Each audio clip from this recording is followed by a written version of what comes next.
पंचायत की तैयारियां होने लगीं। दोनों पक्षों ने अपने अपने दल बनाने शुरू किए। इसके बाद तीसरे दिन उसी वृक्ष के नीचे पंचायत बैठी। वही संध्या का समय था। खेतों में कौए पंचायत कर रहे थे। विवादग्रस्त विषय था यह कि मटर की फलियों पर उनका कोई स्वत्व है या नहीं, और जब तक यह प्रश्न हल न हो जाए तब तक वे रखवाले की पुकार पर अपनी अप्रसन्नता प्रकट करना आवश्यक समझते थे। पेड़ की डालियों पर बैठी शुकमंडली में यह प्रश्न छिड़ा हुआ था कि मनुष्यों को उन्हें बेमुरौवत कहने का क्या अधिकार है, जब उन्हें स्वयं अपने मित्रों से दगा करने में भी संकोच नहीं होता। पंचायत बैठ गई तो रामधन मिश्र ने कहा, अब देरी क्या है?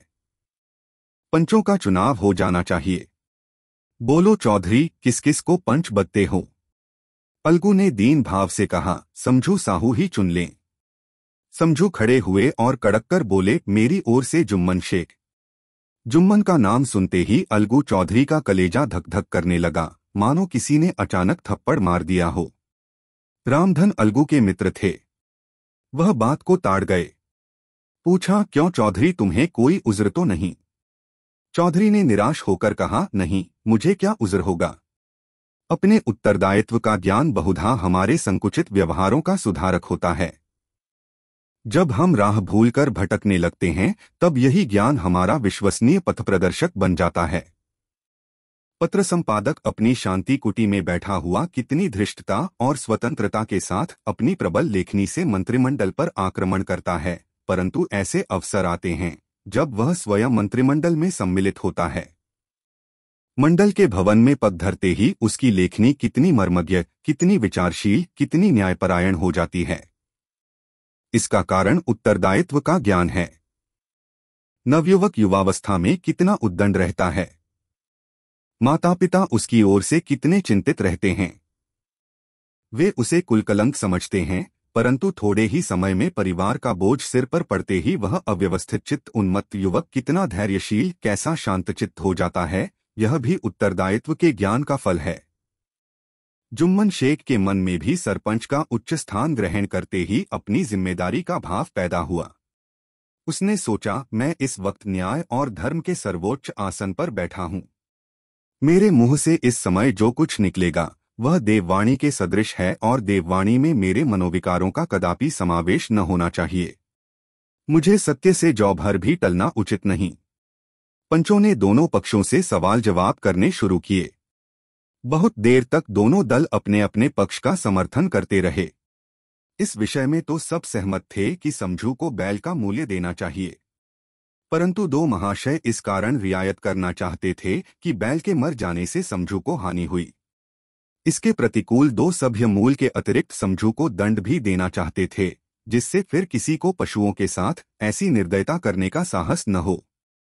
अंत में जुम्मन ने फैसला सुनाया, अलगू चौधरी और समझू साहू, पंचों ने तुम्हारे मामले पर अच्छी तरह विचार किया। समझू को उचित है कि बैल का पूरा दाम दें। जिस वक्त उन्होंने बैल लिया उसे कोई बीमारी न थी। अगर उसी समय दाम दे दिए जाते तो आज समझू उसे फेर लेने का आग्रह न करते। बैल की मृत्यु केवल इस कारण हुई कि उससे बड़ा कठिन परिश्रम लिया गया और उसके दाने चारे का कोई अच्छा प्रबंध न किया गया। रामधन मिश्र बोले, समझू ने बैल को जानबूझकर मारा है, अतएव उससे दंड लेना चाहिए। जुम्मन बोले, यह दूसरा सवाल है, हमको इससे कोई मतलब नहीं। झगड़ू साहू ने कहा, समझू के साथ कुछ रियायत होनी चाहिए। जुम्मन बोले, यह अलगू चौधरी की इच्छा पर निर्भर है। यह रियायत करें तो उनकी भलमनसी। अलगू चौधरी फूले न समाये, उठ खड़े हुए और जोर से बोले, पंच परमेश्वर की जय। इसके साथ ही चारों ओर से प्रतिध्वनि हुई, पंच परमेश्वर की जय। प्रत्येक मनुष्य जुम्मन की नीति को सराहता था। इसे कहते हैं न्याय। यह मनुष्य का काम नहीं, पंच में परमेश्वर वास करते हैं, यह उन्हीं की महिमा है। पंच के सामने खोटे को कौन खरा कह सकता है। थोड़ी देर बाद जुम्मन अलगू के पास आए और उनके गले लिपटकर बोले, भैया, जब से तुमने मेरी पंचायत की तब से मैं तुम्हारा प्राणघातक शत्रु बन गया था, पर आज मुझे ज्ञात हुआ कि पंच के पद पर बैठकर न कोई किसी का दोस्त होता है, न दुश्मन। न्याय के सिवा उसे और कुछ नहीं सूझता। आज मुझे विश्वास हो गया कि पंच की जबान से खुदा बोलता है। अलगू रोने लगे। इस पानी से दोनों के दिलों का मैल धुल गया। मित्रता की मुरझाई हुई लता फिर हरी हो गई।